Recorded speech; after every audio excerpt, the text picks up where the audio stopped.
Salut à tous, petit KMVP encore comme d'habitude, petit café, petite cigarette. Alors, je fais un petit KMVP aujourd'hui sur un thème que je n'avais absolument pas prévu de faire, mais bon, bah, ça changera un petit peu de thème. J'avais encore envie de parler de l'Ukraine parce que bon, bah évidemment, ce que j'ai dit hier, il y a encore des évolutions. Effectivement, il y a encore des évolutions dans le conflit avec une propagande qui part de tous côtés, que ce soit du côté, selon moi évidemment, cela n'engage que moi comme d'habitude, que ce soit du côté russe ou du côté euh, ukrainien, voilà, c'est ça. Mais en fait, ça n'était pas le sujet que je voulais traiter, puisqu'il y a une sorte de nouveau drama qui s'est créé encore sur YouTube entre deux très gros YouTubeurs. De la pensée, on va dire, de la réflexion, de l'intelligence. Alors je ne sais pas trop si je pourrais les qualifier tous les deux d'intelligents, mais on verra ça plus tard. Donc vous êtes peut-être au courant oui, bah voilà, on peut appeler ça un drama, quoi. D'ailleurs, bon, si vous êtes inscrit, abonné à la chaîne de Psychodélique, alors moi je dis bien psychodélique, parce qu'à chaque fois qu'on entend psychodélique à chaque fois, bien qu'effectivement ça sonne plus juste, eh bien, bon, bah lui putain, j'ai dit il traite. Bon, je suis un peu fatigué, hein. Je n'avais pas prévu de faire cette vidéo, mais néanmoins, je vais quand même essayer d'assurer. Il traite de sujets souvent de drama. Et donc, bah, effectivement, ça reste intéressant de suivre, non pas pour la question des dramas constamment, mais savoir à peu près ce qui se passe sur YouTube, puisqu'on ne peut pas être partout et regarder toutes les chaînes et être abonné à tous les gros YouTubeurs français. euh, qui ont une communauté énorme et qui, au moindre tweet, à la moindre vidéo, ce qui évidemment n'est pas mon cas, mais avec mes petits 20 abonnés, évidemment, tout de suite, ça prend des proportions extraordinaires, euh, voire un peu trop importantes.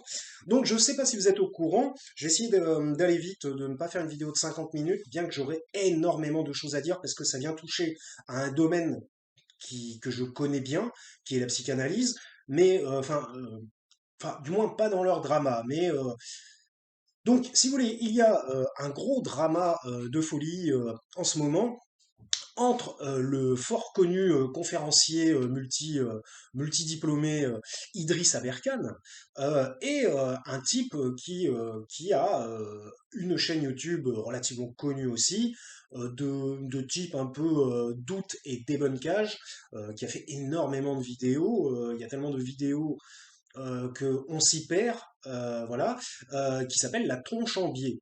Alors évidemment, moi j'en avais déjà entendu parler de la tronche en biais parce que faisant de l'astronomie, je suivais, bon, je suis encore, mais un petit peu moins, Astronogeek, et il en avait déjà parlé, et c'est via lui que j'étais allé voir la tronche en biais. Autrement, personnellement, je crois que je ne serais pas tombé dessus dans mes recherches personnelles. Donc, si vous voulez, il y a un drama de folie qui est quand même, je vous le dis directement, moi, je trouve légèrement ridicule. Il y a un drama de folie entre Idriss Aberkan et la tronche en biais qui est en train de prendre une ampleur un peu, j'allais dire, enfin, qu'on n'avait pas prévu cette ampleur-là. Donc, si vous voulez, vous avez le gars de la tronche en biais qui remet en question la validité du CV de Idriss Aberkan. Alors, moi, j'ai envie de dire, qu'est-ce qu'on en a à foutre, déjà? Voilà, je prends un petit coup de café. J'ai envie de dire, la validité du CV d'Idriss Aberkan, est-ce que cela nous regarde? La question, c'est, parce que évidemment la question fondamentale qui est posée derrière, c'est est-ce que Idriss Aberkan n'est pas un imposteur? En fait, c'est ça. Est-ce que c'est pas un mec qui gonfle à fond avec des fausses informations son CV? Et donc évidemment, s'il met des fausses informations sur son CV, tout ce qu'il va raconter sera complètement faux, sera complètement enfin, ne sera pas prouvé. Et donc évidemment, comme c'est une personne qui est énormément dans l'influence, on va dire, de YouTube, puisque de toute façon, c'est quand même un conférencier, c'est quelqu'un qui appuie, on va dire, son travail sur enfin, voilà, des conférences, on lui demande son avis, on lui demande des explications. En fait, c'est une forme de penseur moderne, d'intellectuel moderne, à qui on demande des informations pour avoir un éclaircissement sur la situation. Donc moi, personnellement, j'ai suivi, enfin je suis encore la chaîne, alors il n'y a pas de parti pris, hein, pour l'instant, mais je suis la chaîne d'Idriss Aberkane, donc j'ai quand même écouté pas mal, j'écoute pas trop les conférences, parce que les conférences, il y a un côté scolaire qui me fatigue un petit peu, mais je suis pas mal la chaîne d'Idriss Aberkane, et ce que j'aime bien chez ce personnage, alors moi je vais pas dire que je suis d'accord avec tout ce qu'il raconte. Par exemple, je n'étais pas d'accord avec l'hydroxychloroquine et Raoult. Mais bon, ça c'est un autre sujet. Mais en général, je trouve que sa pensée, alors on va dire que ça n'engage que moi, effectivement, je trouve que sa pensée est quand même généralement bien construite, bien développée, il maîtrise parfaitement la langue française, enfin bref, il organise correctement sa pensée, ce qui n'est pas forcément mon cas maintenant, parce que je vous dis, je n'avais pas prévu de faire cette vidéo, et d'autant plus que si en plus l'un d'eux la regarde, je pense pas, mais ou s'ils en ont la connaissance, ils vont dire ah, c'est quoi ce guignol qui n'arrive pas à s'exprimer. Là, malheureusement, je fais un KMVP un petit peu faible, ce qui est dommage. Bon, après, je vous propose de regarder d'autres vidéos pour que vous voyez à peu près la capacité de départ. Mais bon, après, voilà, évidemment, il faut pas trouver d'excuses. Lorsqu'on fait les choses, on les fait, et puis bah, après, on voit ce qui se passe. Donc, si vous voulez, il y a un gros drama. Je vais revenir quand même à la question de départ, parce que KMVP, vous le savez, pas de cut, pas de montage, tout est brut, et tout sort d'ici. Donc, si vous voulez, revenons à la question de départ. Vous avez, en gros, bah, pour résumer, vous avez la tronche en biais qui veut démontrer, qui souhaite démontrer que Monsieur Aberkan est un imposteur. Donc, comment, quelle méthode utilise-t-il pour démontrer que c'est un imposteur? Il utilise son CV qu'il a jugé gonflé au niveau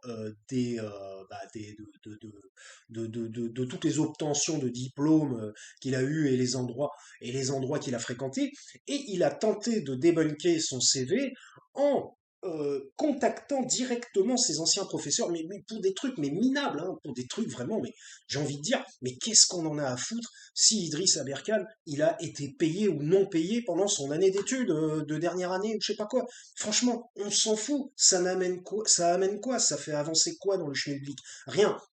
Rien du tout.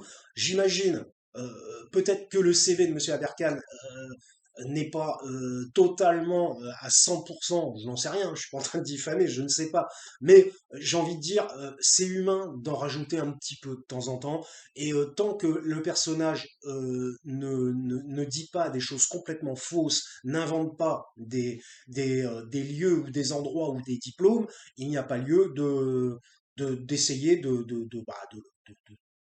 le mettre à terre et de dire au monde des réseaux sociaux que ce personnage est un imposteur et qu'on ne doit pas l'écouter parce que ce qu'il va raconter c'est de l'imposture aussi. Mais de toute façon, j'ai remarqué que ce personnage de la tronche en biais souvent cherche à discréditer les gens.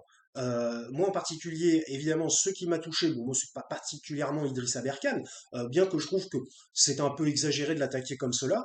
Et puis même, j'ai envie de dire, qu'est-ce que ça va apporter à la tronche en biais d'attaquer Aberkan sur son CV et d'aller voir, parce que son professeur, parce que Aberkan aurait dit qu'il était payé, je sais pas quoi, en telle année, et qu'il aurait fait un stage rémunéré, puis l'autre dit, mais non, ton stage pas.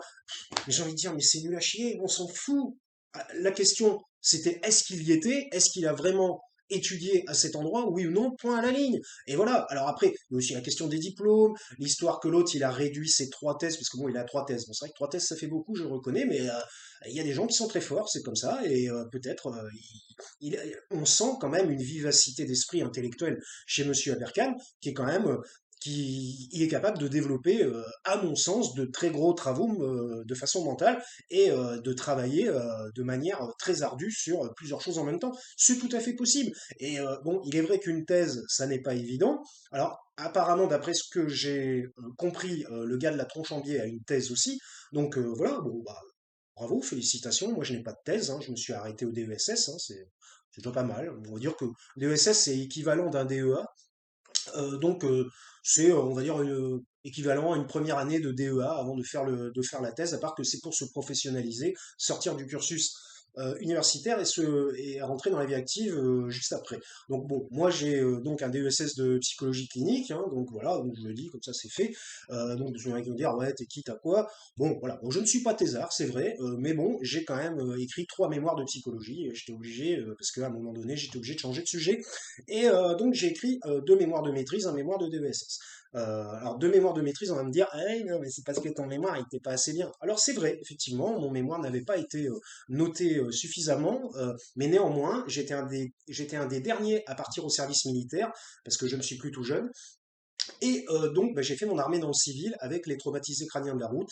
Et donc, j'ai dû m'occuper d'handicapés pendant un an de manière obligatoire, parce que je ne voulais pas partir à l'armée en tant que militaire, voilà, faire ce service classique. Donc voilà, donc c'est ce qui fait que j'ai été obligé de faire une seconde maîtrise et je n'ai pas pu reprendre mon sujet de départ, donc j'ai fait 2 sujets de maîtrise. Voilà. Bon, heureusement, le second sujet a mieux fonctionné que le premier de toute façon. Donc, euh, donc voilà. Donc voilà, bon, comme ça, voilà, vous serez au courant. Moi je trouve cela relativement ridicule de vouloir discréditer une personne. Voilà, je vais pas passer. Vous voyez, on est à 11 minutes, j'allais dire, j'en ai déjà marre de cette histoire. Je ne vais pas passer 50 minutes là-dessus parce que j'avais envie de parler de psychanalyse, mais j'en ai déjà parlé dans une vidéo de cas MVP. Donc si jamais ça vous intéresse, eh bien il y a une vidéo sur euh, le fait que la psychanalyse soit discréditée de nos jours, de manière un petit peu, comment je pourrais qualifier ça? De manière un peu ostentatoire, je dirais, dans le sens où on sent que de toute façon, moi je le sais, il y a toujours eu, enfin, il y a toujours eu, depuis qu'ils existent, une guerre entre les comportementalistes et les psychanalystes, comportementalistes qui utilisent des thérapies comportementales comme le TCC, comportementalistes et cognitives, et les psychanalystes qui évidemment s'appuient sur la clinique du sujet, euh, l'inconscient et les découvertes de Freud, puisque c'est quand même lui qui a mis en place la psychanalyse et qui l'a construite de toutes pièces au fur et à mesure de ses découvertes avec les patients qu'il avait en observation médicale, on va dire. Donc, donc si vous voulez, voilà, je trouve que le personnage de la tronche en biais, c'était pour dire cela, le personnage de la tronche en biais, qui lui se dit issu d'un courant scientifique que je ne qualifierais moi pas enfin, ce courant n'est pas scientifique, qui est la zététique. Alors la zététique, qui a apparemment la définition, d'après ce que j'ai compris, de ce que j'ai lu, qui est de douter, de remettre en cause. J'ai envie de dire, c'est tout simplement une fonctionnalité tout à fait normale de l'âme humaine, hein, de douter et remettre en cause.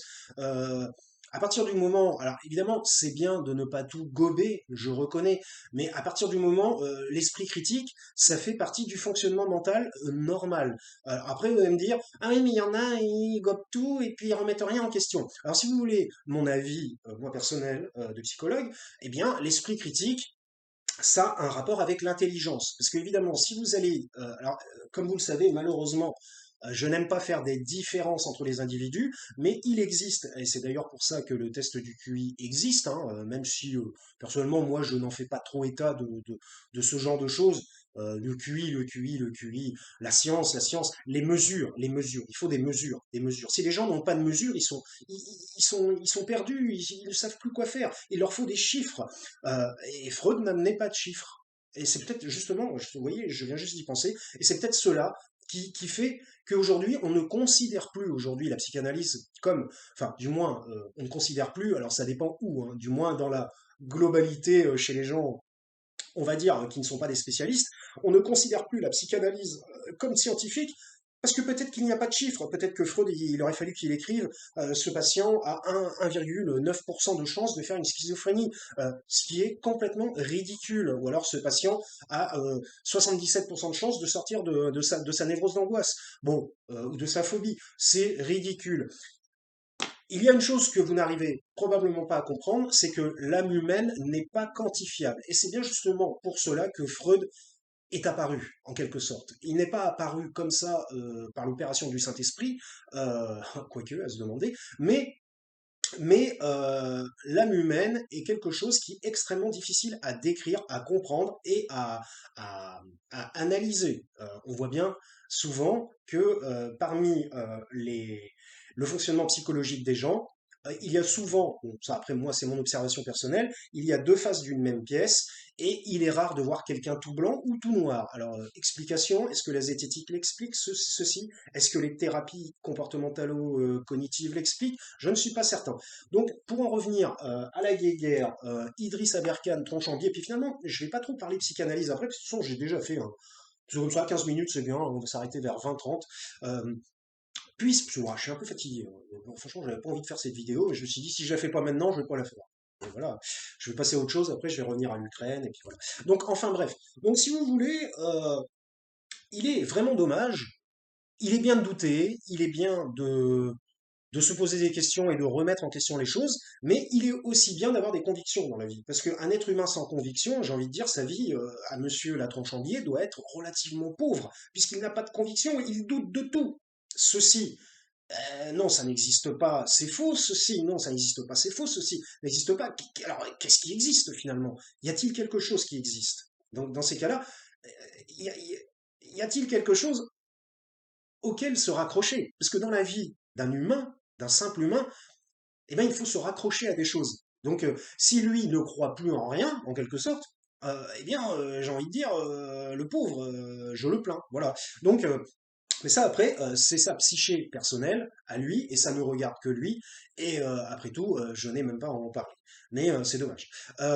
Donc, moi, je trouve que ce clash, parce que c'est même plus un drama, hein, c'est un clash, et à mon avis, bon, là, le truc, c'est que Latran Chambier, même si je respecte son niveau d'analyse, hein, c'est pas le problème, moi je suis absolument pas d'accord, donc j'ai pas écouté beaucoup de vidéos, puis de toute façon, il y a 50 000 vidéos, ça parle de tout et de rien. Moi, comme je vous l'ai déjà dit, KMVP, je parle de tout et de rien, mais à travers mon prisme personnel, et je ne dis pas que je détiens la vérité. Je l'ai déjà expliqué plusieurs fois, je ne vais pas recommencer, je l'explique quasiment dans toutes mes vidéos. Moi, j'essaie d'apporter un petit peu ma contribution personnelle à travers mon regard, mon prisme, mes opinions, qui, somme toute, restent subjectives, bien que j'essaie d'utiliser ma réflexion et mes connaissances, comme je l'ai déjà dit, pour arriver à des opérations cognitives, ça va plaire aux comportementalistes, et arriver à une analyse plus ou moins objectivable, on va dire, et non pas uniquement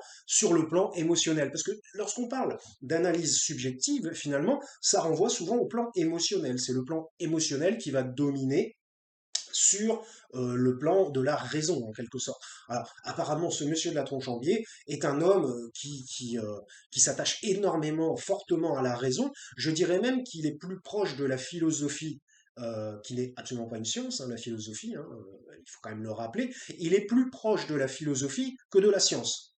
Alors, c'est quand même assez amusant, et là justement, ça me fait penser un peu à une analyse psychanalytique, c'est quand même assez amusant qu'un personnage qui se rapproche plus d'une obédience philosophique viennent critiquer les démarches scientifiques des autres. Puisque lui-même, se rapprochant de la philosophie, il n'est pas inscrit dans la démarche scientifique de recherche. Alors après, bon, ok, je sais, il a une thèse, là, donc ce monsieur a dû faire ou fait de la recherche. J'ai dénoté aussi, bon, ça, je suis retombé dessus par hasard, que ce monsieur a quand même fait une conférence, je parle de la Tronchambier, a quand même fait une conférence dans une université, d'ailleurs je me demandais même si c'était pas celle de Bordeaux, justement, avec un ancien professeur que j'ai eu à l'université de Bordeaux qui s'appelle Joël Svensson, voilà, qui est comportementaliste cognitiviste, qui a été invité par la faculté de Bordeaux à devenir professeur, qui est en fait américain au départ, et qui tente, alors après, bon, bah, c'est son droit, après tout, hein, chacun prêche pour sa paroisse et il n'y a pas de souci, qui tente de propager les TCC et les cognitivo-comportementales partout en France. C'est-à-dire, en gros, je dirais quasiment que c'est une sorte d'espion des US qui vient démanteler la pratique de l'étude de l'âme humaine dans notre pays. Voilà. Bon, alors après, bah, il a été invité, c'est comme ça. Moi, j'ai eu comme professeur, hein, il était très gentil, très bon orateur, hein, je ne remets pas ça en cause chez Monsieur Svensson, il n'y a pas de souci, mais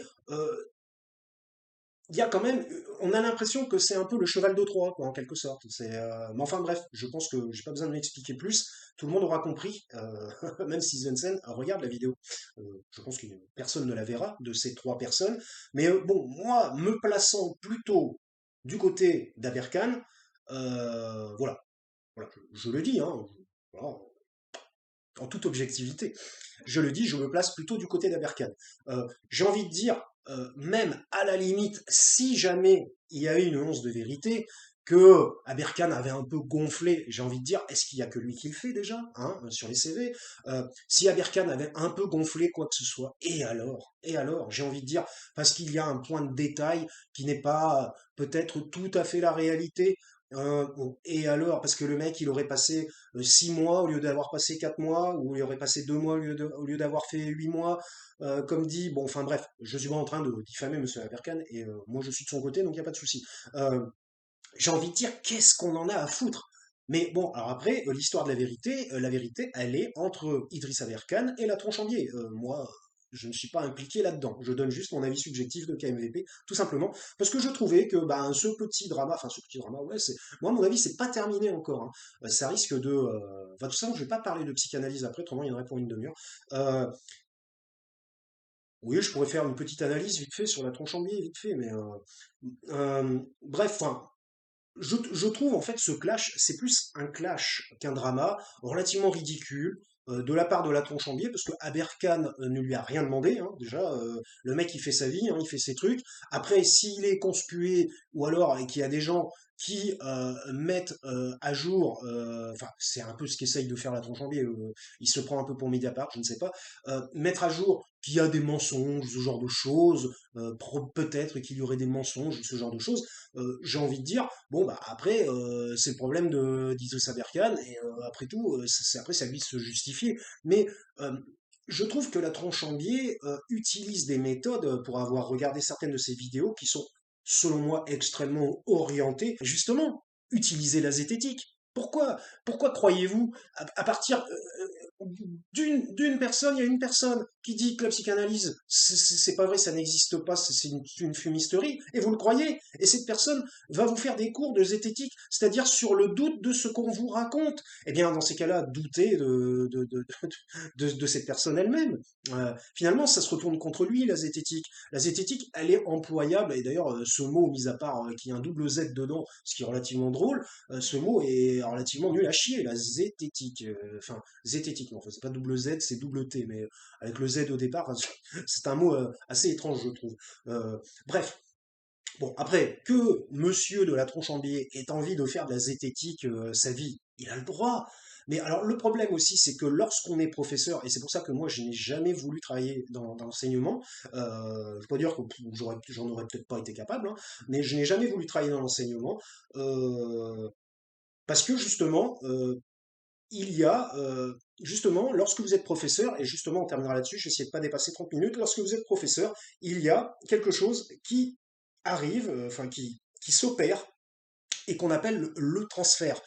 Et le transfert, eh ben oui, bah c'est encore Freud, désolé. Alors le transfert, eh bien, comment se passe-t-il ce transfert? C'est-à-dire que le professeur est mis, l'image du professeur est déplacée, et il y a une image fantasmatisée de l'étudiant qui le renvoie à son enfance et qui a l'impression d'être avec un parent. Voilà, le professeur peut prendre l'image, alors c'est un peu mal expliqué parce que je suis un peu fatigué, mais peut prendre l'image d'un parent, et c'est ce déplacement de fonction, on va dire, et de réalité qu'on appelle le transfert. Le transfert, c'est-à-dire qu'il se passe quelque chose entre les deux, il se passe un transfert, mais d'une façon fantasmatisée, on va dire.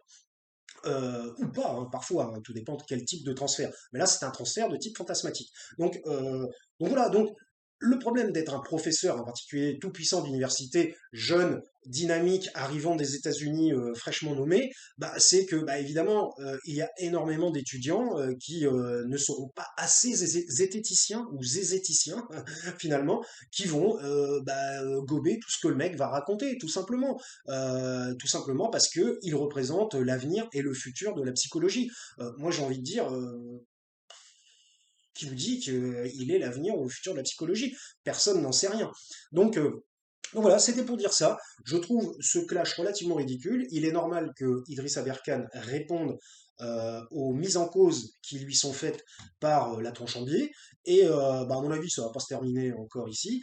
Et moi, je trouve que bah, tout cela est relativement ridicule. Hein. Alors, en particulier de la part de la tronche en biais, parce que c'est lui qui a commencé. Voilà, bon, Aberkan, je crois qu'il en avait un peu rien à foutre de la tronche en biais, et la tronche en biais a voulu faire un débunkage.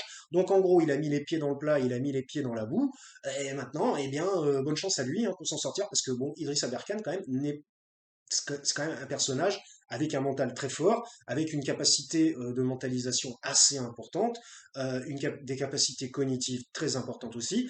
Et bien là, la tronche en biais, il va falloir, il n'est pas face à des étudiants qui sont plus jeunes, qui gobent plus et qui sont plus dans une forme d'adoration de son supérieur en quelque sorte par transfert infantile, comme si c'était le parent. Voilà. Donc, bah, c'était pour dire ça. Voilà, donc on verra qu'est-ce qui se passera plus tard. Donc, petit café, petite clope, comme d'habitude.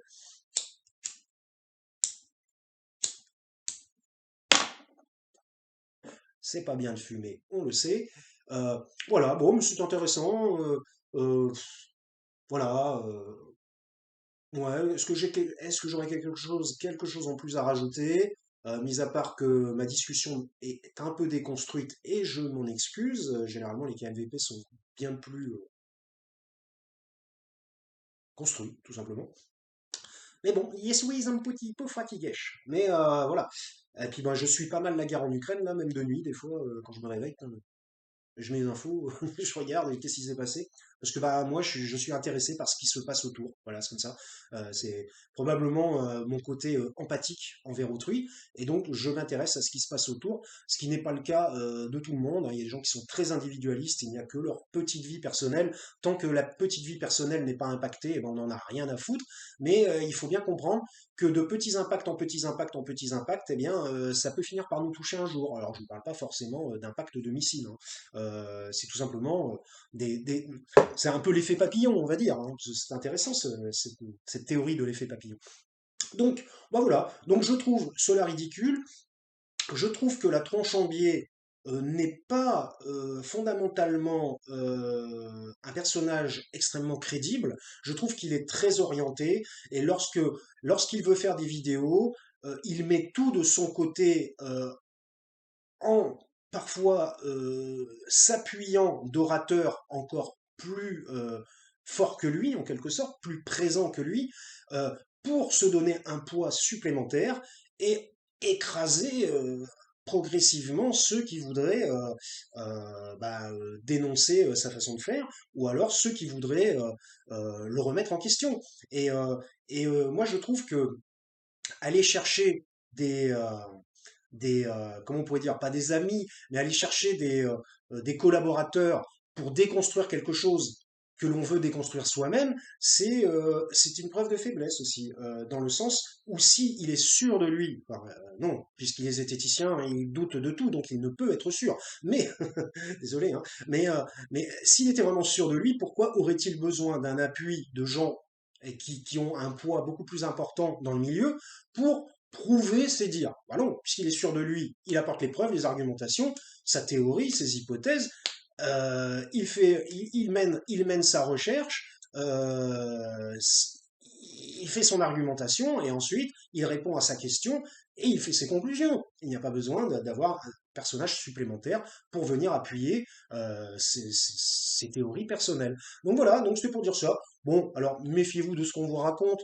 Voilà, de toute façon, sur YouTube, il y a à boire et à manger, et même moi j'en fais partie, vous voyez, je me place aussi dans le milieu d'influence de YouTube, bien qu'évidemment, avec mes 20 abonnés, je n'influence personne, c'est clair. Parce que, évidemment, ce sont des gens qui tournent à 300 000, 400 000 abonnés, 600 000 abonnés. Donc, évidemment, c'est vrai que ça, je comprends, en fait, le côté que ça touche énormément de monde.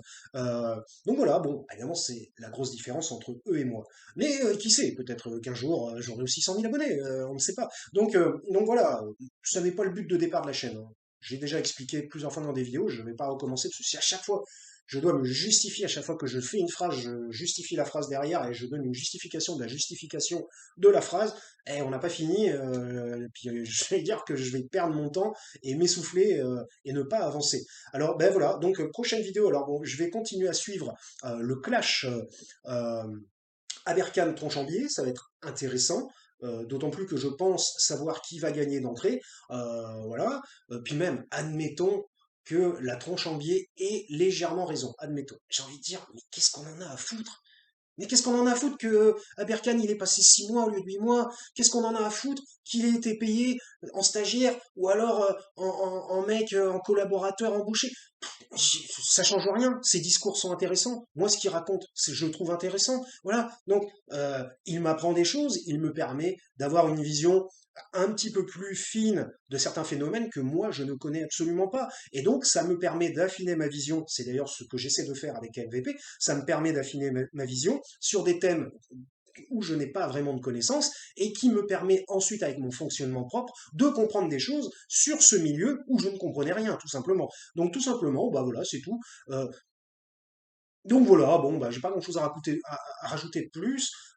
Ça sera marrant de voir ce qui va se passer. Et puis, bah, j'espère que ouais, ça ira pas jusqu'à des trucs délirants, c'est-à-dire au tribunal, quoi. Voilà, parce que les tribunaux, c'est bon, là, vous nous faites chier avec vos tribunaux, là. Ah, il a dit, monsieur, il a dit que ça, gna gna gna. Ouais, il t'a insulté sur Twitter, gna gna, je vais porter plainte. Mais j'ai envie de dire, vous croyez que les juges, ils ont que ça à foutre, quoi? Il y a des gens qui se font couper la gorge. Alors, quand je dis ça, quoi, c'est zémourien. Il y a des gens qui se font buter dans la rue.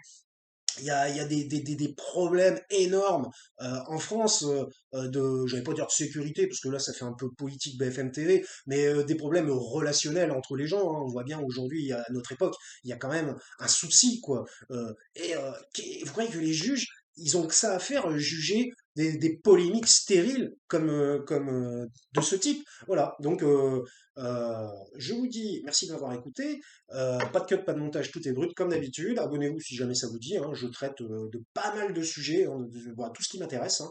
C'est-à-dire avec beaucoup de choses. Et il faudra que je refasse une vidéo sur le paranormal, hein, aussi.